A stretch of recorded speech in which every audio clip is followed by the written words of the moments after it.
suis un amateur de cartes, quel que soit le jeu, et c'était le seul jeu que je ne connaissais pas. Et la retraite fait que j'ai du temps un peu plus libre, donc j'ai voulu voir ce que c'était, et donc je me suis intégré dans le club de bridge. Voilà.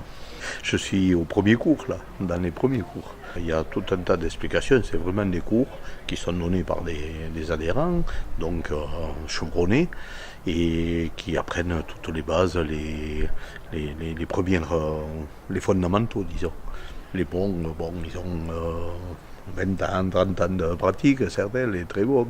Et donc, je pense qu'il faut au moins quelques années pour commencer à bien pratiquer, oui. Parce que c'est relativement complexe. Hein. Le club de bridge de Oloron a une longue histoire, puisqu'il a été créé, on a des archives qui remontent aux années 82.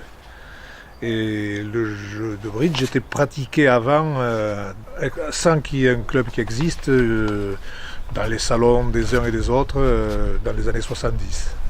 Le premier président, ça a été Tricoche, André Tricoche. D'ailleurs, on a créé un challenge André Tricoche pour se rappeler des anciens qui l'ont créé. Ça a démarré modestement, avec 25 membres. Puis il y a l'école de bridge qui a été créée par mon père. J'en ai entendu parler, donc je m'y suis mis. À partir de la création de l'école de bridge, il y a eu un bon élan de joueurs de cartes du coin qui sont venus et on est monté jusqu'à 80 adhérents.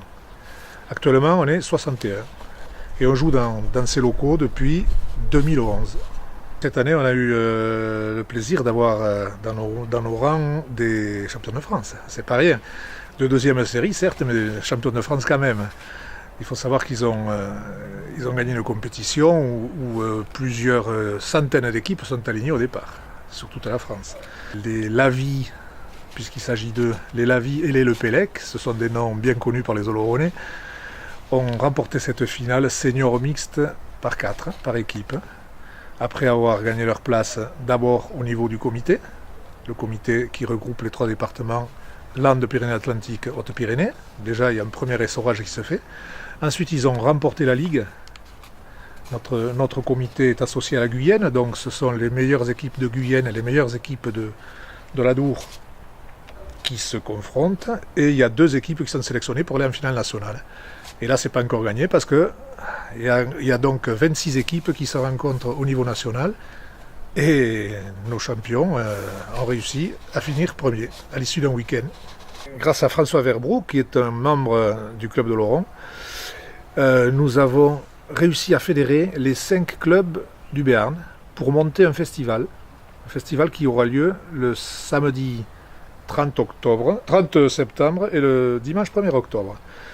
Ce festival se déroulera à l'hippodrome de Pau. Alors il y a les clubs d'Orthès, d'Oloron, de l'Escar, de Pau et de Montardon qui se sont associés pour la réussite de cet événement. Et je pense que ça va devenir un événement incontournable pour les bridgeurs de tout le Grand Sud-Ouest. Il y a des Toulousains qui sont annoncés, des Bordelais bien sûr. Et on attendra pas moins de 150 équipes, c'est-à-dire pairs, 300 joueurs à chaque tournoi. C'est énorme. Voilà, on est très fiers de participer à cette organisation-là.